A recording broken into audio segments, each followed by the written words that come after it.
तो चलिए वीडियो को शुरू करते हैं फर्स्ट क्वेश्चन से। फर्स्ट क्वेश्चन है हमारा, उत्तल दर्पण द्वारा बना प्रतिबिंब होता है। ऑप्शन सी, काल्पनिक तथा सीधा। उत्तल दर्पण द्वारा बना प्रतिबिंब काल्पनिक तथा सीधा होता है। अगला प्रश्न, गोलीय दर्पण की फोकस दूरी उसकी वक्रता त्रिज्या की। ऑप्शन ए, आधी होती है। गोलीय दर्पण की फोकस दूरी उसकी वक्रता त्रिज्या की आधी होती है। अगला प्रश्न, हजामत बनाने के लिए किस दर्पण का व्यवहार किया जाता है। ऑप्शन बी, अवतल दर्पण का। हजामत बनाने के लिए अवतल दर्पण का उपयोग किया जाता है। अगला प्रश्न, द्रव का आपेक्षिक घनत्व मापा जाता है। ऑप्शन बी, हाइड्रोमीटर से। द्रव का आपेक्षिक घनत्व हाइड्रोमीटर से मापा जाता है।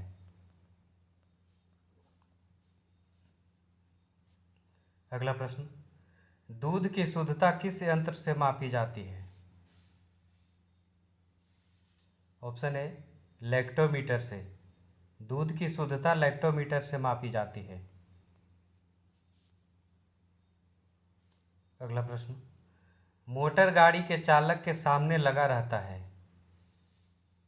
ऑप्शन ए, उत्तल दर्पण। मोटर गाड़ी के चालक के सामने उत्तल दर्पण लगा रहता है। अगला प्रश्न, फोटोग्राफिक कैमरे का अभिदृश्यक होता है। ऑप्शन बी, उत्तल लेंस। फोटोग्राफिक कैमरे का अभिदृश्यक उत्तल लेंस होता है। अगला प्रश्न, पानी में हवा का बुलबुला किस तरह कार्य करता है। ऑप्शन डी, अवतल लेंस की तरह। पानी में हवा की बुलबुला अवतल लेंस की तरह कार्य करता है। अगला प्रश्न, वायुमंडल की आर्द्रता मापी जाती है। ऑप्शन ए, हाइग्रोमीटर से। वायुमंडल की आर्द्रता हाइग्रोमीटर से मापी जाती है। अगला प्रश्न, निम्न में से भूकंप मापी यंत्र है। Option A, seismograph. निम्न में से भूकंप मापी यंत्र सिस्मोग्राफ है। अगला प्रश्न, ध्वनि की तीव्रता किससे मापी जाती है। सही आंसर है ऑप्शन ए, डेसिबल से। ध्वनि की तीव्रता डेसिबल में मापी जाती है। अगला प्रश्न, मानव रेटिना पर बना प्रतिबिंब कैसा होता है। ऑप्शन बी, वास्तविक एवं उल्टा। मानव रेटिना पर बना प्रतिबिंब वास्तविक एवं उल्टा होता है। अगला प्रश्न, जब कोई वस्तु को दो समानांतर समतल दर्पण के बीच रखी जाती है तो बने हुए प्रतिबिंब की संख्या होगी। ऑप्शन बी, अनंत। जब कोई वस्तु को दो समानांतर दर्पण के बीच रखी जाती है तो अनंत प्रतिबिंब बनती है। अगला प्रश्न, हृदय की गति सुनने के लिए किस यंत्र का प्रयोग किया जाता है। ऑप्शन सी, स्टेथोस्कोप का। हृदय की गति सुनने के लिए स्टेथोस्कोप का प्रयोग किया जाता है। अगला प्रश्न, वायुमंडलीय दाब की माप किससे की जाती है। ऑप्शन डी, बैरोमीटर से। वायुमंडलीय दाब की माप बैरोमीटर से की जाती है।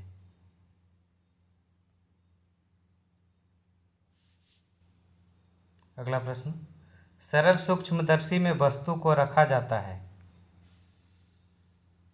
ऑप्शन ए, लेंस और प्रकाश केंद्र के बीच। सरल सूक्ष्मदर्शी में वस्तु को लेंस और प्रकाश केंद्र के बीच में रखा जाता है। अगला प्रश्न, वनस्पति तेलों से कृत्रिम घी बनाने के किस उत्प्रेरक का प्रयोग किया जाता है? ऑप्शन सी, निकील का। वनस्पति तेलों से कृत्रिम घी बनाने में निकील का प्रयोग किया जाता है। अगला प्रश्न, अमोनिया गैस बनाने की हैबर विधि में किस उत्प्रेरक का प्रयोग किया जाता है? ऑप्शन ए, लौह चूर्ण का।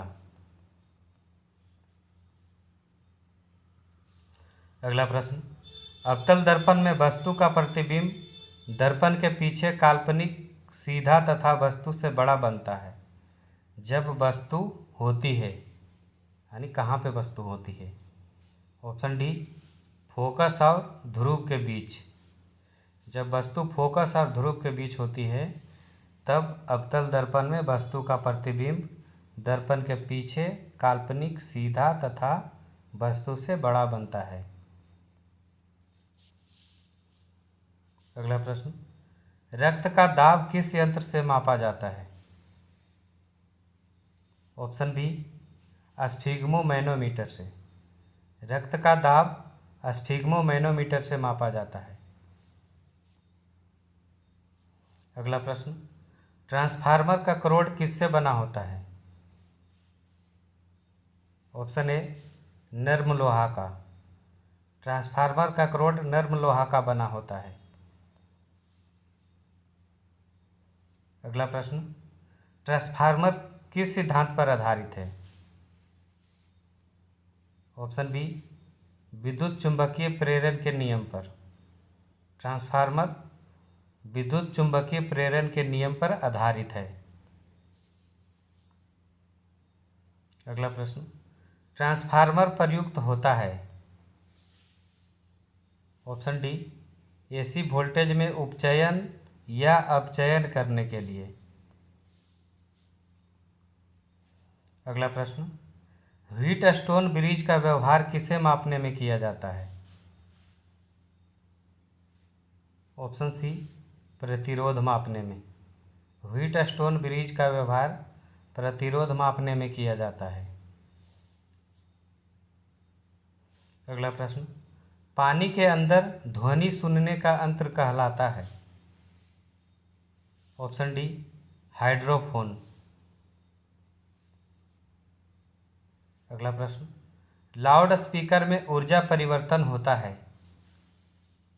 सही आंसर है ऑप्शन बी, विद्युत से यांत्रिक एवं यांत्रिक से ध्वनि ऊर्जा में।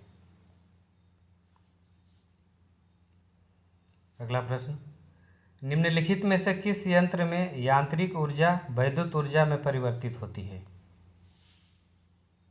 ऑप्शन डी, डायनेमो में। डायनेमो में यांत्रिक ऊर्जा से वैद्युत ऊर्जा में परिवर्तित होती है। अगला प्रश्न, निम्नलिखित में से कौन सी युक्ति विद्युत ऊर्जा को यांत्रिक ऊर्जा में परिवर्तित करता है? ऑप्शन सी, विद्युत मोटर। अगला प्रश्न, रासायनिक ऊर्जा का विद्युत ऊर्जा में परिवर्तित होता है। ऑप्शन सी, बैटरी में। बैटरी में रासायनिक ऊर्जा से विद्युत ऊर्जा में परिवर्तन होता है। अगला प्रश्न, रेक्टिफायर का प्रयोग किया जाता है। ऑप्शन डी, एसी को डीसी में बदलने के लिए। एसी को डीसी में बदलने के लिए रेक्टिफायर का प्रयोग किया जाता है। अगला प्रश्न, ट्रांसफार्मर का प्रयोग किया जाता है। ऑप्शन ए, केवल एसी में।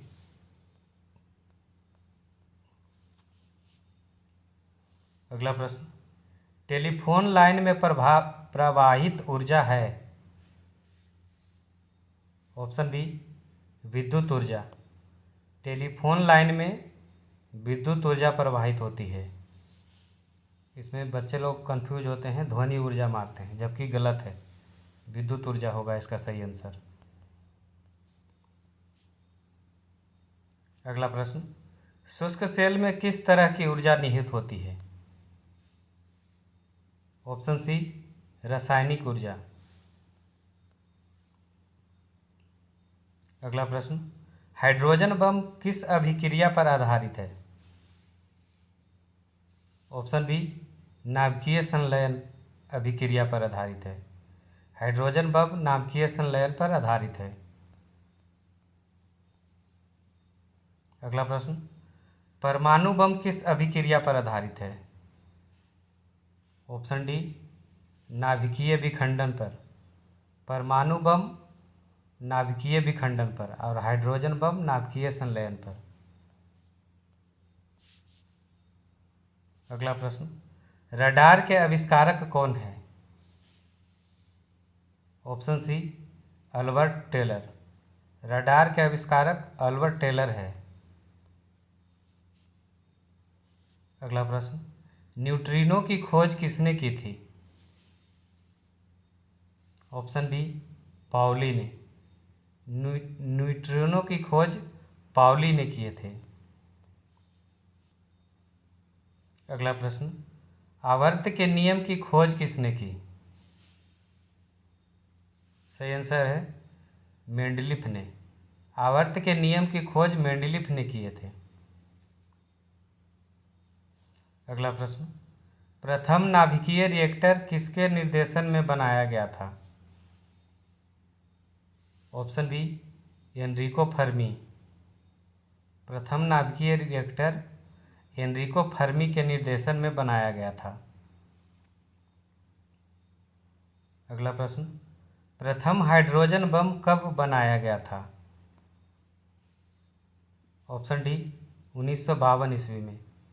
प्रथम हाइड्रोजन बम 1952 ईस्वी में बनाया गया था। वीडियो के अंत में क्वेश्चन का टेस्ट है, इसका जवाब आपको कमेंट बॉक्स में बताना है। कंप्यूटर विज्ञान का जनक किसे कहा जाता है? 4 ऑप्शन दिया गया है, इसका जवाब आप कमेंट करके बताइएगा। आप ये सभी प्रश्नों का ऑनलाइन टेस्ट लगा सकते हैं बिल्कुल फ्री में। टेस्ट का लिंक इसी वीडियो के डिस्क्रिप्शन बॉक्स में दिया गया है, या फिर टेलीग्राम चैनल ज्वाइन करके वहाँ से भी टेस्ट दे सकते हैं। तो चलिए मिलते हैं अगले वीडियो में।